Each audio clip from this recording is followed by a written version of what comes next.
Okay, so we are Mr. and Mrs. Mbugua. I'm James, she's Linda. Our friends popularly just know us as Linda and Jimmy. Mm-hmm. Jimmy is a businessman. Now that he has introduced me, let me say what he does. So Jimmy is a businessman, and I'm a business administration officer. We met on Facebook. We actually did. It's no joke. We met on We met Facebook. on Facebook. Yeah, and we had some mutual friends. A lot of them, like yes. 200 and something mutual friends. Mm-hmm. We were wondering, all these mutual friends, and we knew each other for, I think, more than a year online before ever meeting person to person. So after asking ourselves why we have so many mutual friends, but coincidentally one day a mutual friend was planning for her wedding. She contacted us differently because we were her mutual friends. So I was the chair? You are the chair of the chair committee. of that committee, and I was the secretary. She was the secretary. Yes. Mm-hmm. So when we came, we found ourselves somewhere in town, and the chair is seated here, the secretary is seated here. Then I'm like, hi, I'm Jimmy. Hi, I'm Linda. Then our mutual friend is like, you guys cannot be serious. Do you mean you don't know each other? What do you mean? We are like, no, we are just meeting for the first time. No, but this is so and so. We were in the same campus apparently, and throughout our campus years, we never met somehow. We were in the Christian Union together. We never met somehow. So that's why our friend was perplexed. What do you mean you guys don't know each other? So that's how we met. So, and that's where the journey started.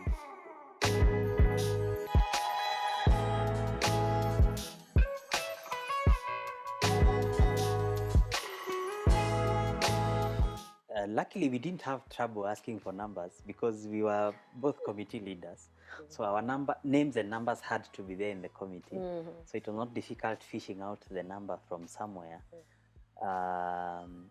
So I think we just started out very casually.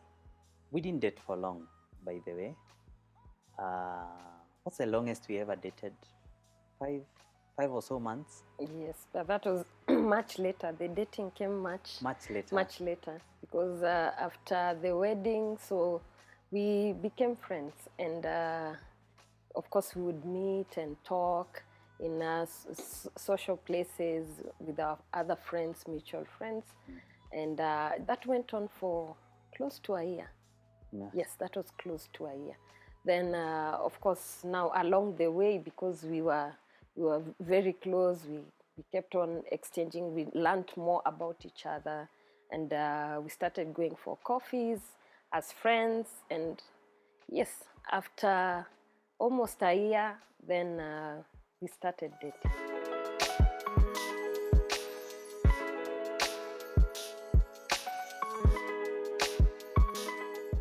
Over time, over that period of 1 year, I started developing, some fondness because of the time that we spent together.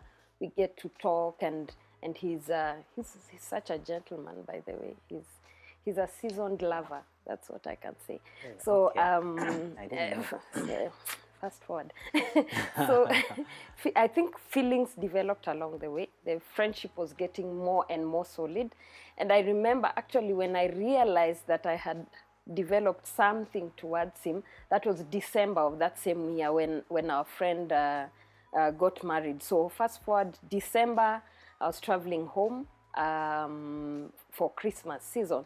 So I took his photo and put it in my Bible because I would carry my Bible everywhere. Those days we didn't have phones that you can have Bible apps. So his photo was there. So one time during Christmas period, I was talking to one of my sisters, and I told her, let me read you a scripture from the Bible. Then I took my Bible, and as I tried to open, his photo fell. And when I tried to grab it, my sister ran for it. And that's then where I realized, okay, if I am carrying his photo everywhere I go, then it means there's something. But I just kept it to myself. But little did I know that Cupid had struck him too. So.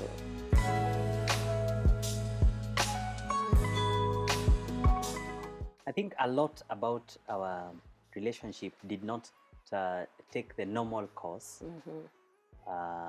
which I see other people taking, because I never did the formal proposal thing. It's not bad, but sometimes I think it's overrated. You know, this you're planning a surprise, you're involving their friends, you're doing what, you're buying this, you're booking this and that place. There had been, what should I call it? An attempt to get married before, and it flopped. And I had been ready. I had been ready for marriage like maybe roughly 4 years before that. And so I was thinking, I didn't have any time to waste. My desire to get married was at a certain age. And the first time I attempted to get married to someone different, it flopped, and it flopped very, very badly. But I was still ready for marriage. I've always seen myself as a family man. So here we are, about 4 years later, and I'm thinking this is not a trisex thing that I want to do. This is I want to get to the next step. And so let's cut all these small to shenanigans, I don't know, maybe for lack of a better word, and let's go straight for it. So I didn't go down on my knee. No, he didn't. No, I didn't. So not that it's bad. Yeah. Anyone who wants to do that, whatever rocks your boat. Yeah. For me, I just went one of the dates and I told her, I'm ready for marriage, I want to settle down, and you have all the qualities that I need to start with. The others we will discover later in the journey. So are you ready? We start the journey. Yeah, and then he asked me, what do I have to do if I want to marry you? So I told him, you'll need to see my parents. Then he said, give me a date. And I was so shocked. I was like, are you proposing? Is this it? So I told him, well, this is not something I can discuss with my mother over the phone. So what I'll have to do is give me some time.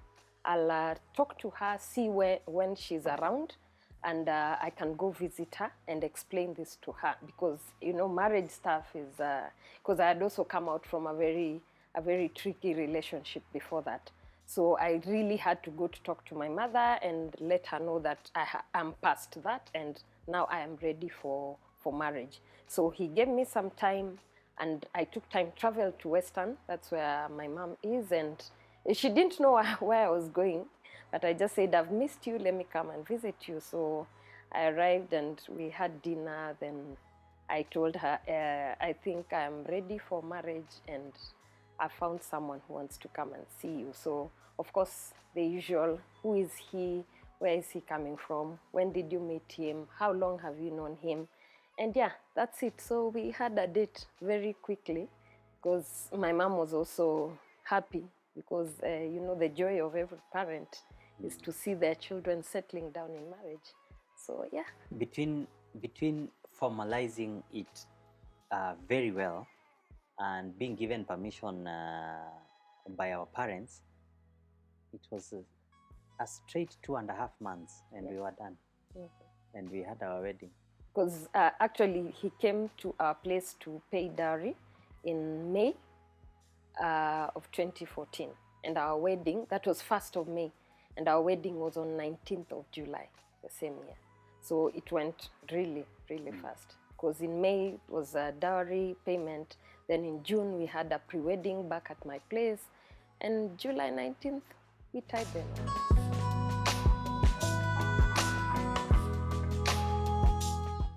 So for me, I think the ring that really matters is the marriage ring, the one that you exchange during your weddings. You know, there are some people who put a ring on your finger and they're like Al-Shabaab. You'll stay there for 5 years and you're waiting for them. So for me, what was important was the wedding day, because that's the ring that I have to date. So that's what matters.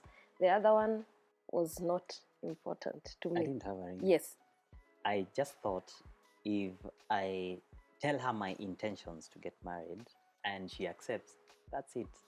So the rings, and like I said, also nothing wrong with the rings, but it's not a necessity. If she accepts and she gives you her heart, that's it. It's better than someone you buy for an expensive ring and then they give you half their heart or 3/4.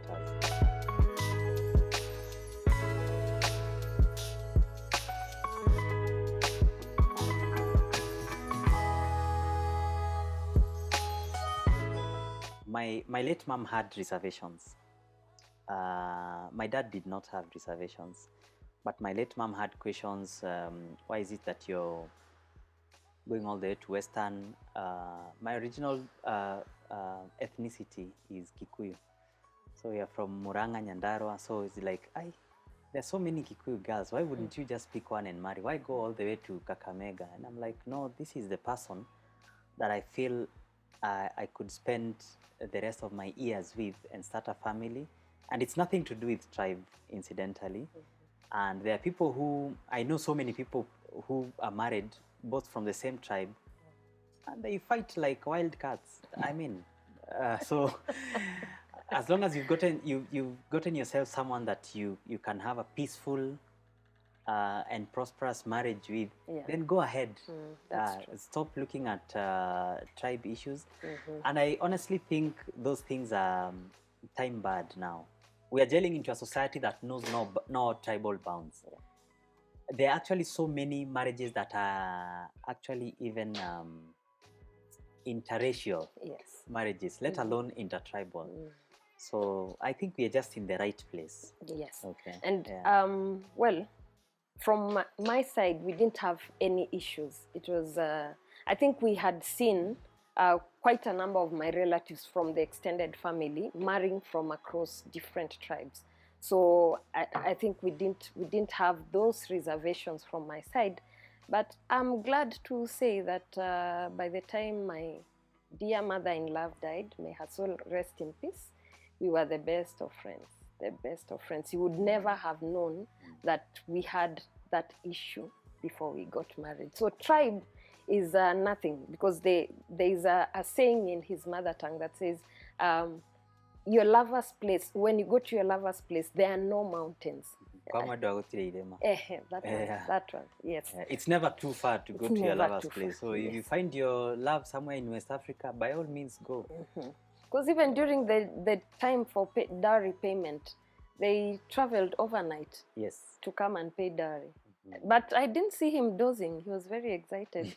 He dozed afterwards.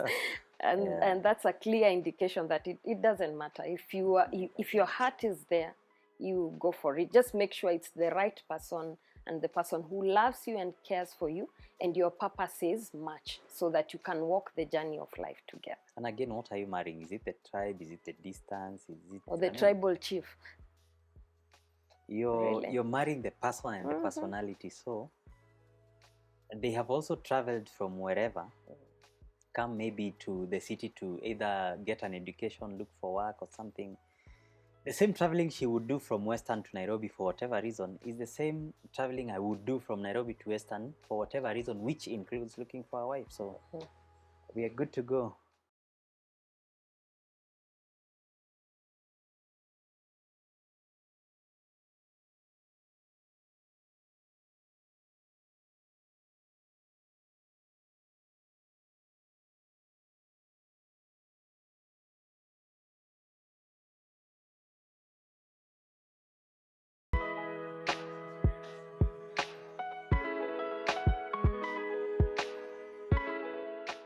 We had prayed about it, and we got God's favor for that day, because we didn't have any issues. There were no struggles. There were no tussles. Everyone was really happy about it, and everyone was really sober during the conversations. Because one of the things that my mom said, actually, even when I went to tell her about him, and telling her that they wanted a date to visit, my mom said, since they are coming from far, there is no need for them to come 3-4 times. because that's normally the direction that dowry negotiations go. So my mom said, we need to be considerate. They are our in-laws. We are becoming family. We don't need to harass them.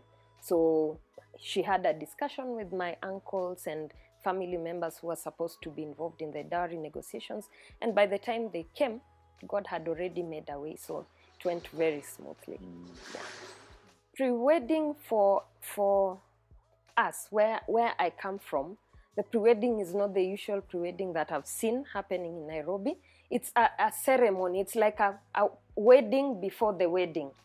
So it's just for them to, him and his people to come to my home. So they had to come all the way to Western, and he was told to bring me a gift, and that gift was actually supposed to be a bag or a suitcase, so that it indicates he's bringing me a bag to carry my stuff back to his home.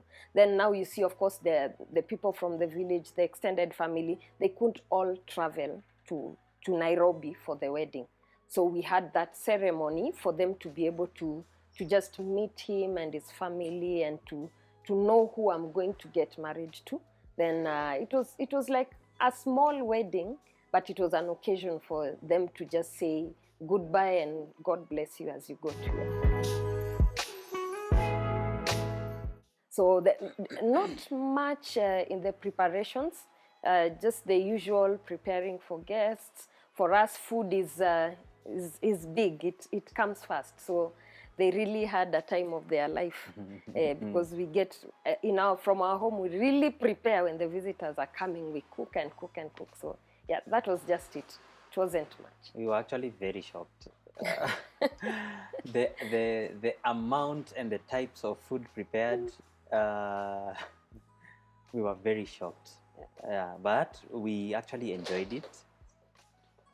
Everything went well. The negotiations went well. There were no hiccups as such. And we finished also in good time. And that was also a departure from where I come from, which I think honestly needs to change. Most dowry negotiations, which we call ratios, they start sometime late in the afternoon. You know, but what now we discovered here is that they are start in the morning.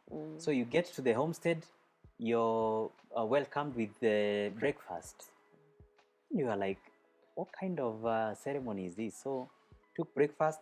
After a very short time, table was cleared, and food came in truckloads. My goodness. Oh, really? When we ate our hearts out, of course with decorum, you know, Yeah. you also don't want to spoil the first impression, you know, with decorum. But also something else that maybe shocked me during that particular time is that the groom is supposed to have a whole entire chicken to himself.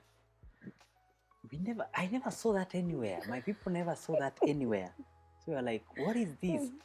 Okay, how many people are we eating this chicken? They're like, no, that's just yours.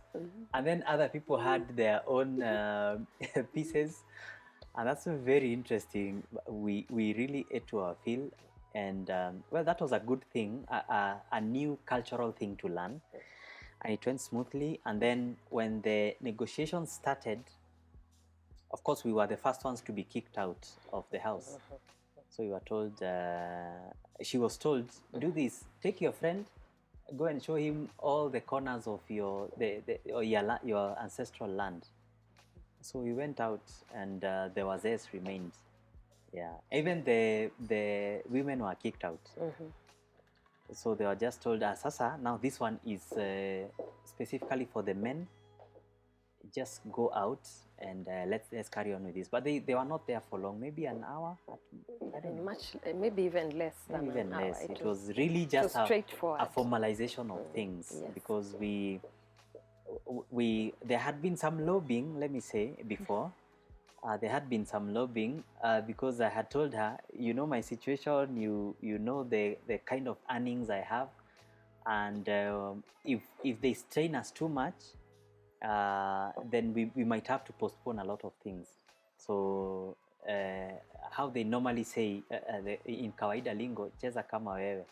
So she went and talked to the mom talked to her brothers, now her uncles, And I think that's what also made things go very smoothly. And I think this is something that we normally talk to the couples that we mentor, because we mentor a number of couples. We do premarital and also marital counseling to young couples and people who are about to start their wedding journey. We talk to them and tell them, please make sure that your respective families know the kind of person that you're getting married to, so that they don't stress them too much. At the end of the day, you're the person who's going to end up with this person. So if they stress them too much, the loss will be on you now, sooner or later. So luckily for us, we had a very smooth transition.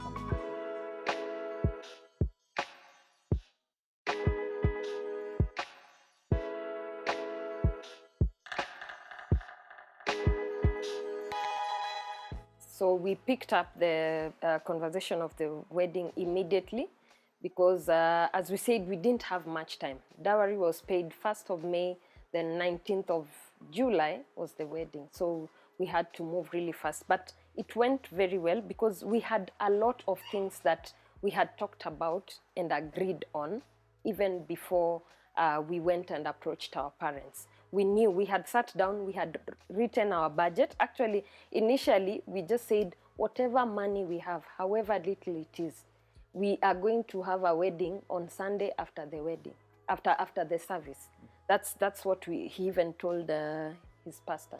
Because we really, for us, relationships matter. Our friends to us are very dear. So we didn't want to really stretch our friends trying to raise funds for the wedding, because we knew that even after the wedding, these are people who are close to us. We will need them in any other time of life. So we had our small budget that we wrote for we actually had 20,000 shillings. So we had our budget of 20,000 shillings, well written.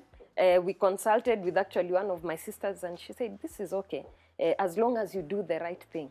So then after, I think God saw the faith that we had and the commitment that we had, then friends just came in. Of course, they supported us, and at some point we even had a breakthrough. We had more funds towards the wedding, but we also didn't go for an extravagant budget. We just kept it very lean because our full budget for the wedding was 179. Yeah, that was the full budget, but we ended up spending 156.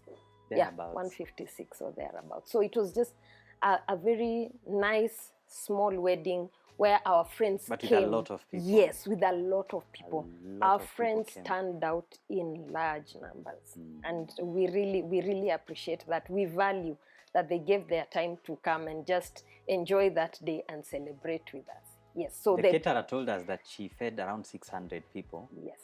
And by the time the food was done, there were so many people in the queues. She was wondering what to do with them. Yeah. And already 600 people have been fed. So she was like, what do I do with these ones now? But people were happy. They took sodas and whatever else was there. Yes. Our friends are very nice. They were very considerate. They were happy. We didn't hear anyone complaining. If they complained behind our backs. But we appreciate that. We appreciate they are very understanding. It went well. The wedding went very well. Yes.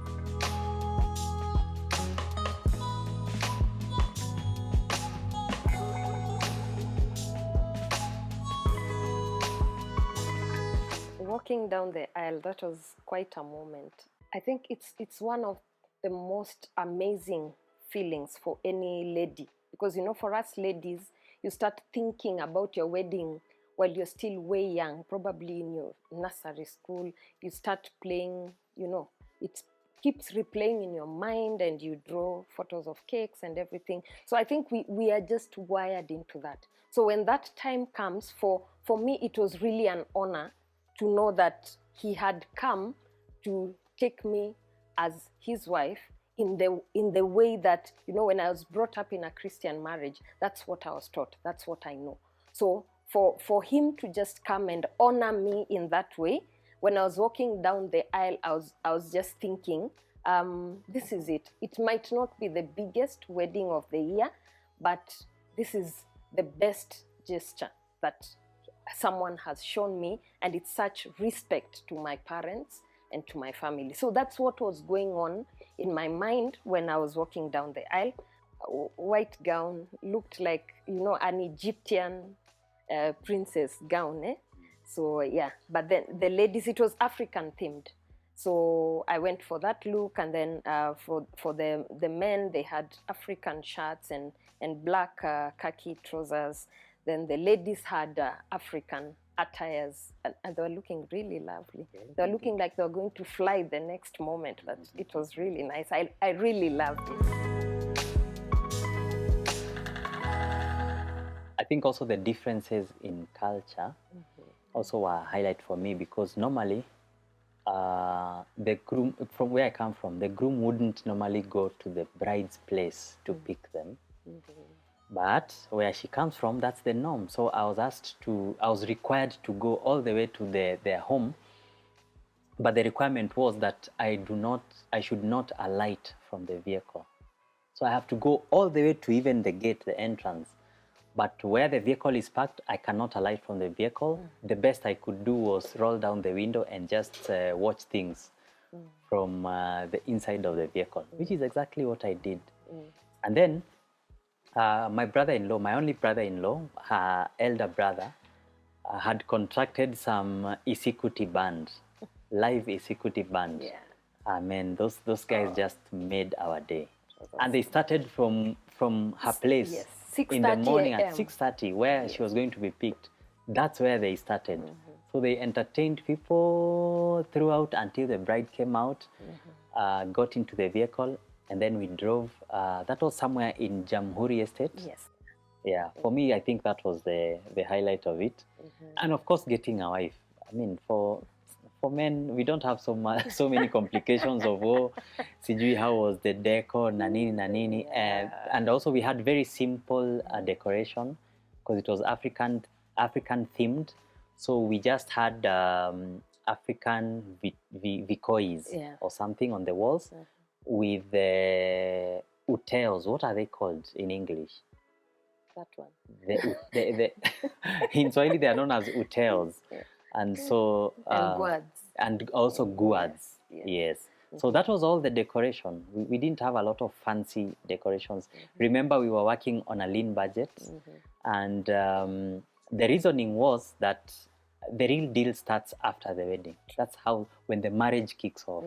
So for us, we were like, we are not going to burden ourselves a lot with debts and then start off on a negative. So we are just going to do what we can manage at that time. Then we start off well and build our way upwards, which is actually what happened. So for us, we didn't have the pressure of a lot of fancy things. And I thank God that my wife didn't have that pressure, because most of the time it's the girls that have pressure to, you know, impress and have exquisite decorations and what have you. But she was just like, no, let's just be over and done with this thing, and then we start our life together. So the two little things of having an Isikuti band around and having a lot of friends. Actually, that was my biggest highlight. It's so good for you to start life in the midst of so many friends. You know, Family. yeah. Of course, some have fallen off along the way, but family is still there. Some friends are still there, and we are happy many years down the line. Justo, thank you very much. My brother is called Justus. He's just amazing. He made that wedding, he just took it to the other level with the dance. Oh, we danced. We really danced. By evening, we could barely walk. We were so We could tired. barely walk. But it was so nice. It was so amazing.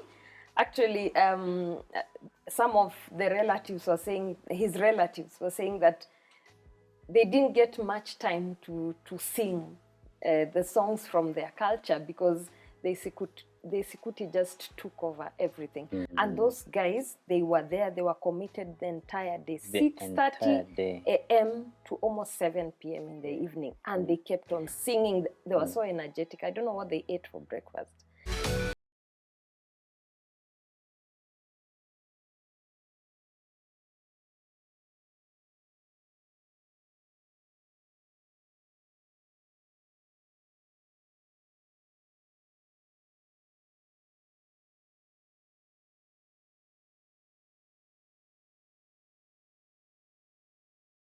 on that wedding day, let me mention this.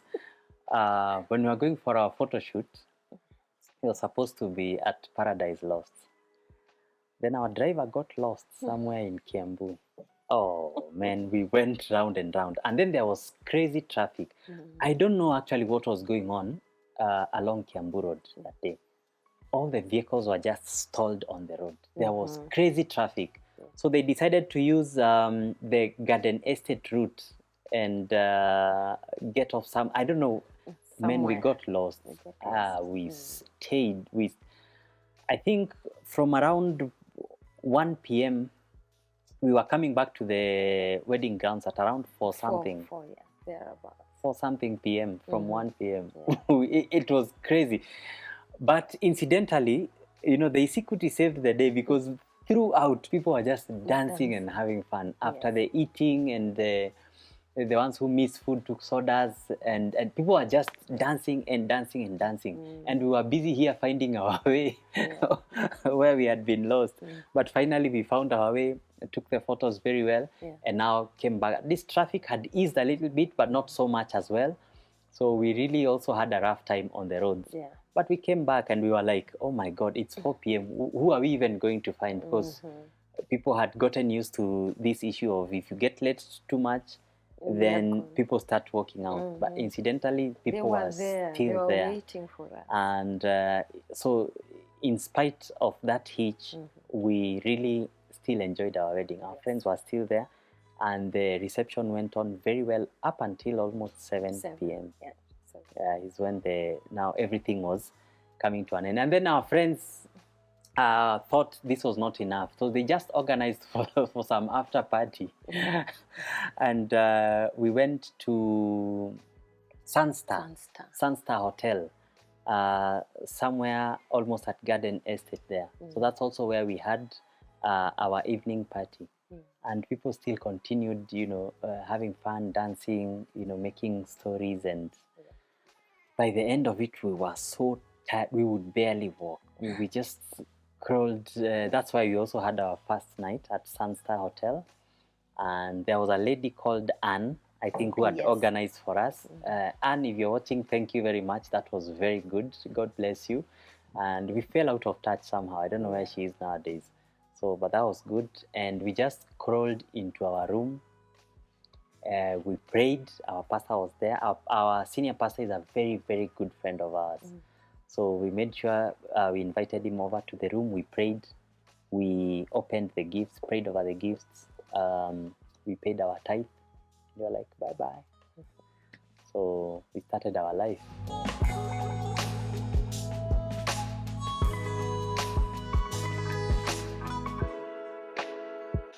For both of us, having gone through some character development, we were, at least because of the way we had experienced life, we were kind to each other. Even despite the expectations, we kept on being kind to each other, because, you know, if you don't give your spouse the allowance of being human, you just make the marriage relationship to be too tight and to have a lot of tension.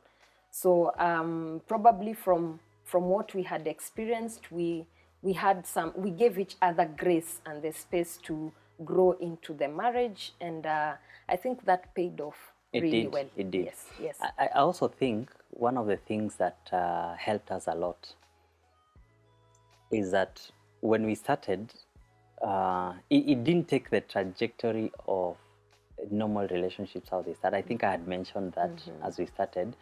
In one of the dates that we had in town, I asked her to come with a pen and a book. And so she was wondering, hey, so is this a coffee date? What am I doing with a pen and a book? So I was like, no, relax. And we went to the Aga 7th Memorial Park. Yes, that was an interesting one. Yeah, which people call Bomb Blast, the Aga 7th Memorial. Yeah. So we sat down, we had snacks. I remember we had bought some marble cake and I think some juice. And juice and crisps. And crisps. And we sat down. She had a kikoi, we just laid it down, we sat down. pen and book in hand, mine and hers as well. And I told her, so now this is my vision for marriage and for family. And I just gave my entire vision, and we broke it down into financial, physical, spiritual, and which other one? Health or something. And social. And social. Okay. And so we had a breakdown of the vision in all those areas. And she was like, hey, this is serious. Nobody has ever, so to say, catered me with a vision of their life. And I actually made her also come up with a vision from her own perspective. And then now we merged the vision together. And I was like, if you're starting life, this is the script you're going to follow. Yes. I can tell you it's quite interesting, and it's also very, very beneficial. Yeah. When you lay ground rules, what do I mean by that? I mean, you agree on how you guys will be arguing. What are the boundaries to arguing? Yeah. There are words we can't say to each other. Yeah. However angry you are, you might be you might be so angry that you're just feeling like stomping your feet. Yeah. It does not matter. There are words you cannot tell your partner. There are places we can't argue from. We can't argue in front of the children. We can't argue in front of either visitors, the house help, or our argument is our argument. So we find a place, we go argue. We'll be free with each other in terms of, for example, each one of us has a phone. But when I met her and when she met me, we were both adults. I'm not going to be digging into her phone to just see who she talks to. Yeah. If your partner wants to play you, they will play you, even with the best policing that you can do. And therefore, we agreed. Your phone is your phone, my phone is my phone. So let's do this. Stay with your phone, let me stay with mine. Unless it is absolutely necessary. Even if it rings and I see it, I can't pick it for her. I just pick and pass it to her. If she's not available, it will ring and go off. And then later on, I'll come and tell her, hey, your phone was ringing. Yeah. Because we made an agreement. And almost 10 years down the line, the agreement has stood. Yes. And I think it has its benefits. It has really helped us. It has really helped us to grow and to respect each other. Yeah. And to just avoid unnecessary stuff. Because sometimes if you're looking for something, you'll find it. Yeah. Someone is your wife, they are not your slave. They met you when you were adults. You see, I told you he's a seasoned lover. I told you. No, I mean, these things should be common sense. Let me give you advice. If you're a couple already in marriage, or if you're a young couple that is starting out, imagine if you're marrying someone, you're marrying all of their past.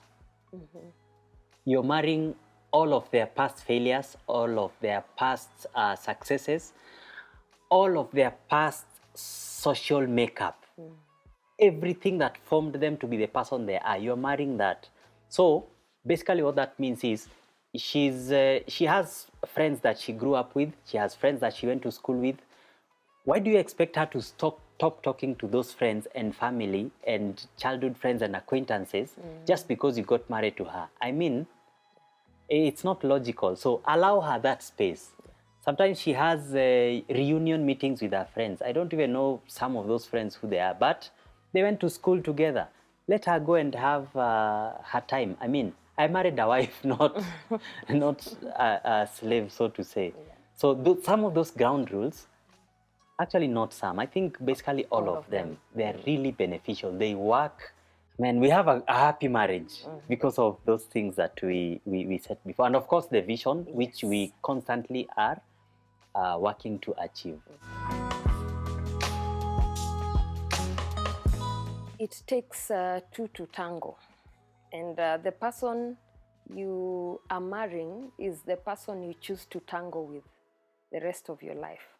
So you know when two people are dancing together, before they get the rhythm, you will step on each other, you will miss the routine, things will happen, you'll get distracted. At some point, that person has annoyed you, but you still have to dance.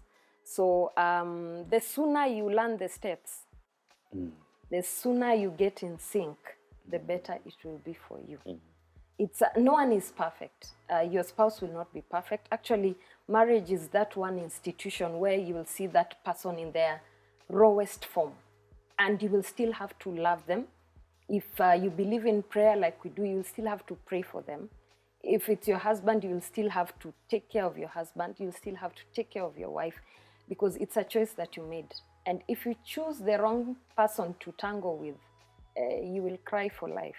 So as you walk together, learn very fast, and make sure that you stay in sync. Whatever happens, life comes in seasons, and people come in sizes. You chose your size, so you manage your size. Yes. I know there are two categories of perfect people. The ones who are in heaven right now, and the ones who are in graves.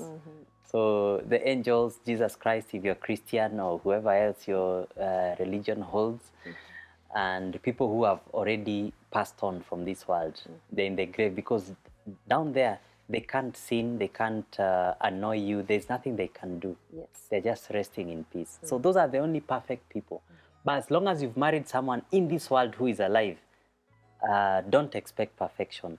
Work towards building that person to be the person you want to be.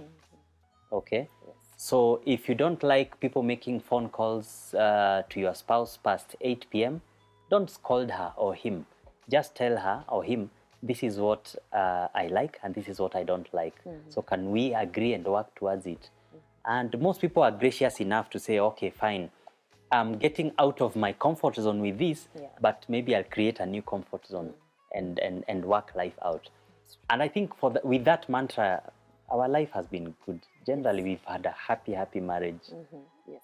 I'll just say, love your spouse. Love your spouse. There are times that you will not feel like loving them, but that's when you need to love them the more. That day, that day will come, and it will be many times. Yes. There will be days you will wake up and you're thinking, what did I get married to? There are those days that you will argue, you know, like gangs. But, and I'm assuring you, I'm not saying if, that day will come if you're married. But now, remember the ground rules that you set when you were beginning. And even if you never had ground rules, you can start anew where you are, even if you're already married. You can start here and say, this is the first day of the rest of our marriage. Can we now have an agreement on how we converse with each other, the expectations we have, how we argue, how we treat relatives, how we treat our friends, how we allow relatives to treat us. There's a way I cannot allow my relatives to treat her, and the other way as well. That's very true. And those are ground rules that we have set. Yeah, that's true. Then just one final thing that I would love to tell couples is that because of the way life is, at one point, one of you will have to carry the other. It doesn't matter who it is, but carry your spouse with grace. Your time will come, and your spouse will need to carry you with grace. So be gracious, and when it comes to a time when they are down and they need some carrying, please carry your spouse, because that is your teammate for life. You cover them. You don't expose your spouse. If they have a weakness, it is your work to cover them. That's what you got married for.